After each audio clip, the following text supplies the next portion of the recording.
नमस्कार सगळ्यांना. कसे आहात? आपल्या या स्वामी सेवा विथ मयुरी या यूट्यूब चॅनलमध्ये तुमचं सर्वांचं मनापासून स्वागत आहे. मित्रांनो, आपण देवपूजेसाठी वेगवेगळ्या वनस्पतीचा फुलांचा उपयोग हा नेहमी करत असतो. आपण गणपतीला दुर्वा, जास्वंदाची फुलं वाहतो. भगवान शंकरांना बेलाचे पान वाहत असतो. तसेच विठोबारायांना तुळशीची पाने वाहतात. या ज्या काही सर्व वनस्पती आहेत त्यांचं आध्यात्मिक महत्त्व तर आहेच आहे, परंतु आपल्या आरोग्याच्या दृष्टीने सुद्धा फार महत्त्वाचं आहे. तुळशीची पानेसुद्धा आपल्याला वेगवेगळ्या पद्धतीने उपयोगी पडत असतात. आयुर्वेदाच्या बऱ्याच अशा औषधांमध्ये तुळशीच्या पानांचा वापर हा केला जातो आणि आपण सुद्धा आपल्या बऱ्याचशा छोट्या किंवा मोठ्या त्रासामध्ये तुळशीची पानेही वापरात आणत असतो. तुळशीची पाने आपल्याला सहजपणे उपलब्ध होत असतात. आपल्या बाल्कनीमध्ये तुळशीच्या झाडाची कुंडी असते किंवा आपल्या अंगणात तुळस बनवून त्यात कुंडीमध्ये झाड लावलेलं असतं. म्हणजे असं कोणतंच घर तुम्हाला सापडणार नाही जिथे तुळशीचं झाड नाही. त्यामुळेच तुळशीची पाने आपल्याला सहजपणे उपलब्ध होत असतात. आपण समजा देवळामध्ये गेलो तर त्या ठिकाणी सुद्धा तुळस ही असतेच. तर या तुळशीच्या पानांचा वापर आपण कशा पद्धतीने आपल्या छोट्या मोठ्या आजारांमध्ये करू शकतो, छोट्या मोठ्या त्रासांवर करू शकतो, हे आपण बघणार आहोत. तर आज या व्हिडिओमध्ये तुळशीच्या पानांचा उपयोग 10 पद्धतीने, वेगवेगळ्या पद्धतीने कसा करता येईल हे आज आपण पाहणार आहोत. तुळशीच्या पानांचे 10 उपयोग तुम्हाला सांगणार आहे, तर हा व्हिडिओ शेवटपर्यंत तुम्ही स्किप न करता नक्की बघा. आज आपण तुळशीच्या पानांचा उपयोग आपल्याला होणाऱ्या त्रासांमध्ये वेगवेगळ्या पद्धतीने कसा करू शकतो ते बघूया. तुळशीचे गुणधर्म आयुर्वेदानुसार सुद्धा बघूया आणि मॉडर्न सायन्सनुसार सुद्धा बघूया. आयुर्वेदानुसार तुळशीची पानं ही तिखट चवीची आहेत, म्हणजेच कटुरस सांगितला आहे. तुळशीची पान हे उष्ण वीर्यात्मक आहेत, प्रकृतीने गरम आहेत, याचा विषाक कटू होतो आणि तुळशीची पान ही उष्ण प्रकृतीची असल्यामुळे उष्ण प्रकृतीवाल्यांसाठी म्हणजेच ज्यांना पित्त होतं किंवा गरम प्रकृतीचे लोक जे आहेत त्यांना, ज्यांच्या शरीरामध्ये उष्णताही वाढलेली असते, अशा या लोकांना उपयोगी नाहीत. परंतु ज्यांच्या शरीरामध्ये पित्त कमी आहे किंवा कफ वाढलेला आहे अशा व्यक्तींसाठी तुळशीची पान ही चांगली उपयोगी पडतात. तुळशीची पान ही आयुर्वेदामध्ये जंतुघ्न आणि कृमिघ्न सांगितले आहेत. त्यामुळे जे काही जंतू आहेत, कुर्मी आहेत, त्यांचा नाश करण्यासाठी तुळशीची पाने उपयोगी पडतात. मॉडर्न सायन्सनुसार तुळशीची पाने ही भरपूर उपयोगी आहेत. मॉडर्न सायन्समध्ये सांगितलेले आहे तुळशीची पान ही अँटीबॅक्टेरियल आहेत. त्याच्यामध्ये असे काही घटक आहेत की जे अँटीबॅक्टेरियल आहेत, अँटीव्हायरल पण आहेत. तुळशीची पाने ही अँटीपॅरेटिक ताप कमी करतात. त्यानंतर एक्सपेक्ट्रोल खोकला कमी करण्याचे गुण सुद्धा त्यामध्ये आहेत. अशा प्रकारे अनेक गुण हे तुळशीच्या पानामध्ये आढळतात. आता आपण तुळशीच्या पानांचा पहिला उपयोग बघूया. मित्रांनो, जर तुम्हाला भूक नीट लागत नसेल, जर तुम्हाला खाण्याची इच्छा होत असेल, तर तुम्हाला तुळशीच्या पानांचा रस हा उपयोगी पडू शकतो. काय करायचं आहे, साधारण 10 ते 15 तुळशीची पानं घ्यायची.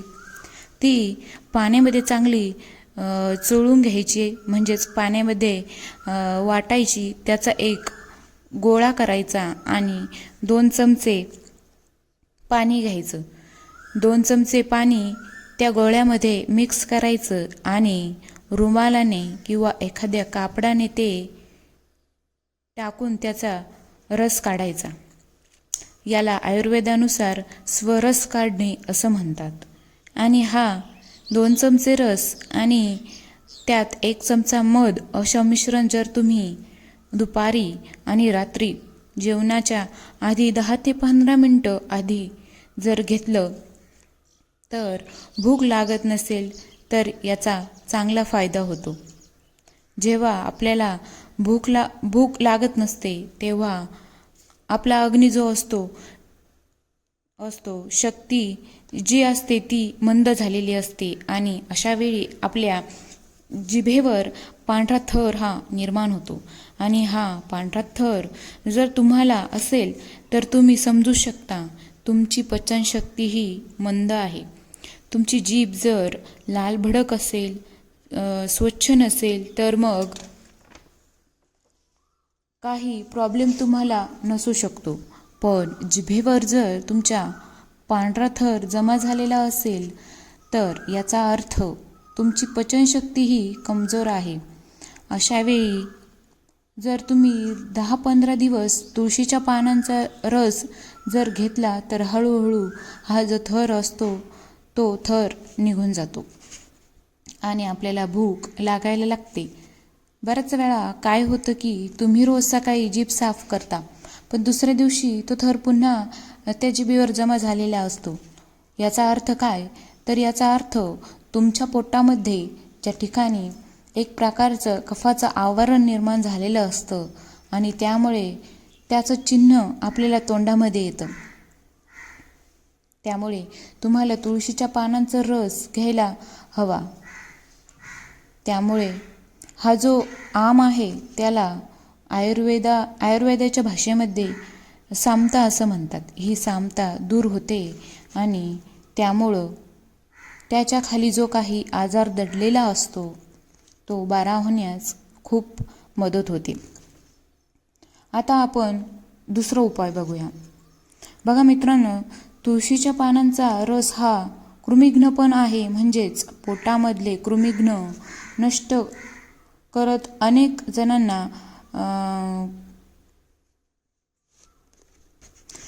जणांना कृमीचे त्रास होतात. कृमीचे प्रकारही वेगवेगळे असतात आणि कृमींमुळे काय होतं, पोटामध्ये बारीक बारीक दुखतं, पोटामध्ये गॅस होतात, टॉयलेटच्या ठिकाणी खाज येते, त्या ठिकाणी बारीक कृमिघ्न सुद्धा दिसतात. तर असं जर प्रॉब्लेम तुम्हाला असेल किंवा तुमच्या लहान बाळाला असेल तर तुम्ही कृमीसाठी तुळशीच्या पानांचा उपयोग करू शकता. अशा वेळी काय करायचं आहे, तुळशीच्या पानांचा रस काढायचा. एक साधारणपणे 2 चमचे तुळशीच्या पानांचा रस हा काढायचा. 1 चमचा कडुलिंबाच्या पानांचा रस टाकायचा. त्यानंतर त्यामध्ये 2 चिमूट सैंधव मीठ टाकायचं आणि पाव चमचा डिकेमालीची पावडर टाकायची आहे. ही डिकेमालीची पावडर आयुर्वेदिक स्टोअरमध्ये तुम्हाला मिळून जाईल. अशा पद्धतीने मिश्रण तयार करायचं आणि ते दुपारी आणि रात्री जेवायच्या आधी अर्धा तास जर तुम्ही 10 ते 12 दिवस घेतलं तर पोटातील कृमी जी आहे ती नष्ट होण्यामध्ये नक्कीच मदत होते. हे जे मिश्रण सांगितलं आहे तुम्हाला, त्याची मात्रा जी सांगितली ती मोठ्या व्यक्तींसाठी आहे.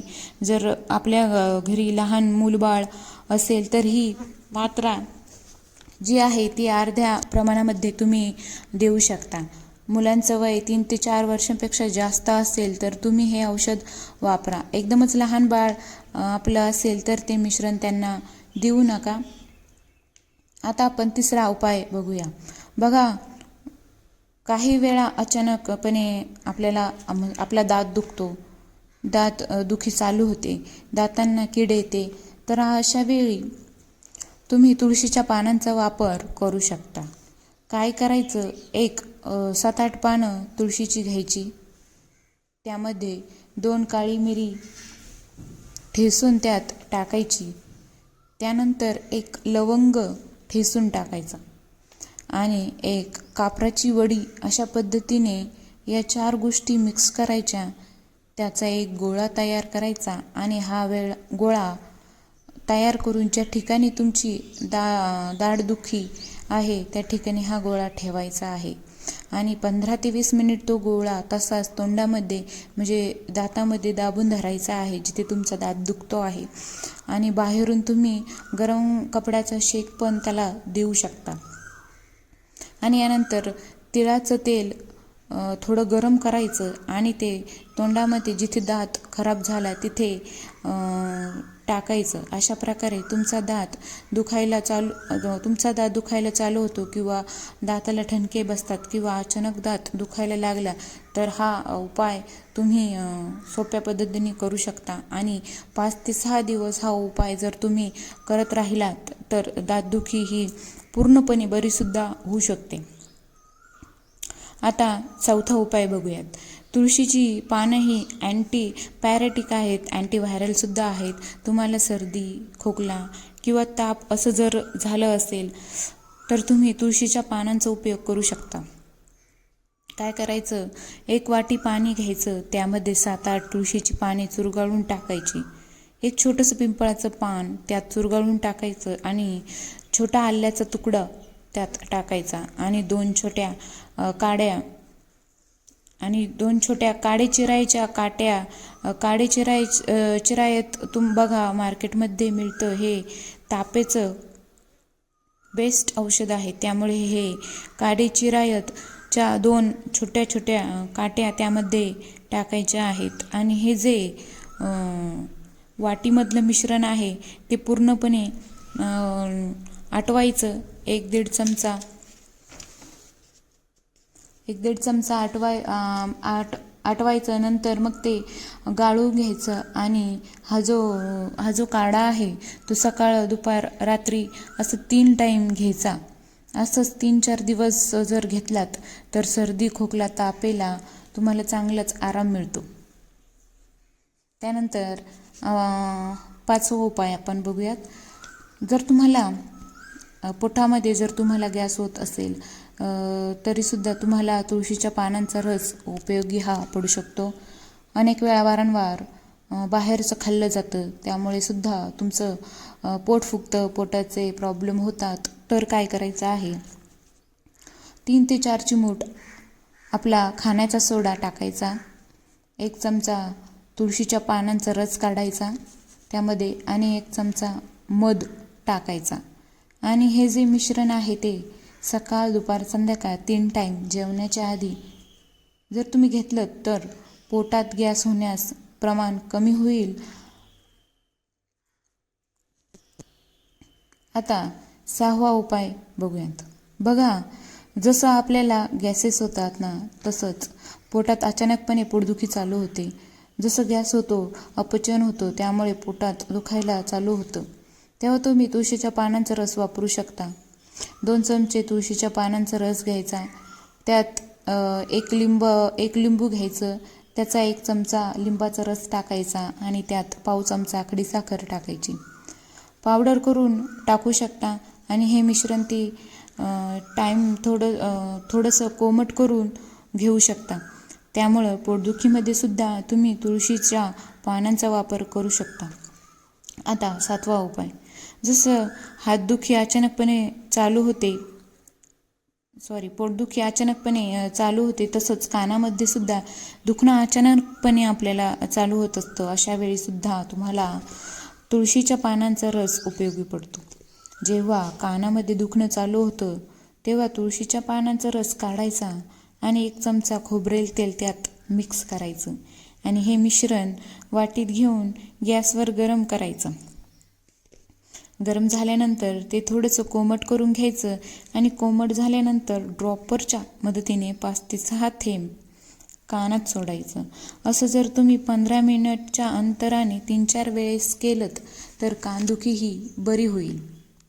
तुम्ही एक गोष्ट लक्षात घ्या, जेव्हा तुमच्या कानातून पाणी येत असतं त्यावेळी तुम्हाला ही प्रक्रिया करायची नाही आहे. ज्यावेळी कान तुमचा स्वच्छ आहे, सुका आहे आणि कानामध्ये ठणके मारत आहेत, अशा वेळी तुम्ही हा उपाय नक्की करू शकता. आता 8वा उपाय. तुळशीच्या पानांचा जो रस आहे त्यामुळे डास घरात येत नाहीत.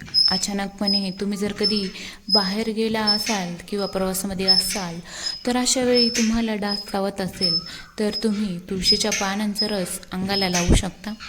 लहान मुलांनासुद्धा तुम्ही लावू शकता. लहान मुलांना मच्छर जास्त चावतात, तुम्ही बाहेर गेला असला, गावी गेला असला, तर अशा वेळेस तुम्ही तुळशीच्या पानांचा रस अंगाला लावू शकता. यामुळे डास अंगाला चावत नाहीत. 9वा उपाय, रात आंधळेपणा. रात आंधळेपणावर सुद्धा तुळशीच्या पानांचा रसाचा उपयोग चांगल्या पद्धतीने होतो. काही जणांना रात्रीचं दिसत नाही, तर अशा वेळेस तुळशीच्या पानांचा रस डोळ्यात टाकल्याने बऱ्यापैकी दिसायला सुरुवात होते. त्यासाठी तुळशीची पाने स्वच्छ धुवायची आहे, वाफवायची. पातेल्यामध्येच पाणी घ्यायचं, ते उकळायचं. मग त्यावर आपल्याकडे चाळणी असते, ती चाळणी ठेवायची आणि त्यात तुळशीची पानं टाकायची. यामुळे काय होतं, ती गरम वाफ त्या पाण्याला लागते. त्यात काही बॅक्टेरिया असेल तर ते मरून जातात. डोळ्यात टाकायचं असल्यामुळे काळजी खबरदारीही घ्यावी लागते. पाण्यात वाफवल्यानंतर बारीक करून त्याचा रस काढायचा आणि 2-2 थेंब दोन्ही डोळ्यात टाकायचं आणि तुळशीच्या पानांचा रस 3 टाईम 1-1 चमचा प्यायचा. याने रात आंधळेपणा कमी होतो. आता शेवटचा उपाय म्हणजे, आता खूप जणांना त्वचेचा प्रॉब्लेम होत असतो. काही जणांना खरूज झालेलं असतं, काहींना फंगल झालेलं असतं. अशा वेळीसुद्धा तुळशीच्या पानांचा रस हा चांगल्यापैकी उपयोगी हा आपल्याला पडत असतो. तुळशीची पान हे कृमिघ्नसुद्धा आहेत. त्यामुळं तुम्हाला खरूज, फंगल इन्फेक्शन झालं असेल तर तुळशीची पानं घ्यायची आहेत. त्याची बारीक पेस्ट बनवायची. कडुलिंबाची पाने घ्यायची मुठभर. 1 मुठभर तुळशीची पाने घ्यायची, 1 मुठभर कडुलिंबाची पाने. त्याची पेस्ट बनवायची. ती जी पेस्ट आहे खरूजच्या ठिकाणी लावायची. 4 ते 5 दिवस जर करत राहिलात तर खरूज कमी होण्यास मदत होते. फंगल इन्फेक्शनचा त्रास असेल, तुम्ही चांगल्यापैकी तुळशीच्या पानांचा उपयोग करू शकता. तुळशीच्या पानामध्ये अँटीफंगल गुण असतात. काय करायचं, तुम्हाला ज्या ठिकाणी हे फंगल इन्फेक्शन झालेलं आहे त्या ठिकाणी तुळशीच्या पानांचा लेप लावायचा. तसाच उपाय करायचा. समजा तुम्हाला बगलेमध्ये फंगल इन्फेक्शन झाले असेल तर मुठभर तुळशीची पान, मुठभर कडुलिंबाचे पान दोन्ही मिक्स करायची, त्याची पेस्ट बनवायची आणि तो लेप त्या ठिकाणी लावायचा आणि त्यानंतर त्यावर कापूस ठेवून बँडेज बांधून टाकायचं. नाही तर चिकटपट्टी वगैरे त्यावर लावू शकता. 10-15 दिवस ही प्रक्रिया करा. इन्फेक्शन चांगल्यापैकी कमी होताना दिसेल. तुळशीच्या पानासंदर्भात माहिती आवडली असेल तर आपल्या